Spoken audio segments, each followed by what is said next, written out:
পিরোজপুরের ইন্দুরকানী উপজেলার পাড়েরহাট ইউনিয়নে মাদক ব্যবসায় বাধা দেওয়ায় ইউনিয়ন ছাত্রদলের যুগ্ম সাধারণ সম্পাদক মাসুদ ও ছাত্রদল কর্মী ফাহাদের উপর হামলার ঘটনা ঘটেছে। এদিকে হামলাকারীদের দ্রুত গ্রেপ্তার ও দৃষ্টান্তমূলক শাস্তির দাবিতে মঙ্গলবার বিকেলে পাড়েরহাট সড়কের পাশে ঘণ্টাব্যাপী মানববন্ধন অনুষ্ঠিত হয়। এ সময় উপস্থিত ছিলেন ১ নং পাড়েরহাট ইউনিয়ন বিএনপির সভাপতি নজরুল ইসলাম হাওলাদার, সাধারণ সম্পাদক মোহাম্মদ জাকির হোসেন জাকির, ইউনিয়ন জামায়াতের সেক্রেটারি জালাল হোসেন, পাড়েরহাট জামে মসজিদের ইমাম আল আমিন খান সহ পাড়েরহাট ইউনিয়নের গণ্যমান্য ব্যক্তিবর্গ ও সর্বস্তরের জনগণ। মানববন্ধনে বক্তারা বলেন, আজকে আমাদের এলাকার প্রত্যেকটি পরিবার আতঙ্কিত। কলেজ পড়ুয়া শিক্ষার্থীরা মাদকের প্রতিবাদ করায় নৃশংস হামলার শিকার হয়েছে।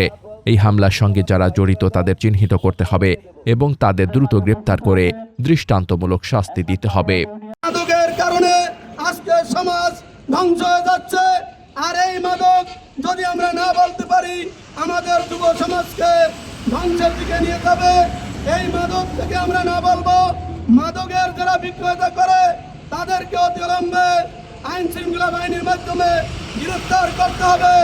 এই মাদক নির্মূল করতে হলে আমি স্পষ্টভাবে প্রশাসন এবং এই মানববন্ধনের মাধ্যমে জানিয়ে দিতে চাই, যারা এই মানববন্ধনে উপস্থিত হয়েছেন সবার অবগতির জন্য আমি জানাই, যারা এই গাঁজা বাবার সাথে স্পষ্টভাবে জড়িত চিহ্নিত মাদক কারবারি, আমি তার দৃষ্টান্তমূলক শাস্তি চাই, শাস্তি চাই, শাস্তি চাই।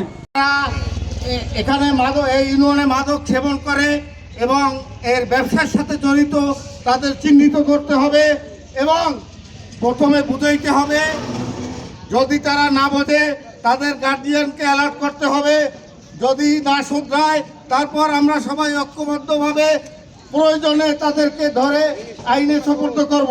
দেশে অভয়ারণ্য হয়েছে মাদকে।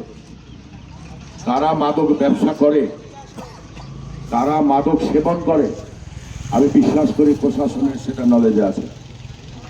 আমি আজকে এই মানববন্ধন থেকে যদি প্রশাসনের লোক যারা উপস্থিত আছেন, আমি তাদেরকে সুন্দর ভাষায় বলতে চাই, 24 ঘন্টার মধ্যে কালকে যারা এই অঘটনটি ঘটিয়েছেন তাদেরকে আপনি গ্রেফতার করে তাদের আইনের আওতায় নিয়ে আসুন।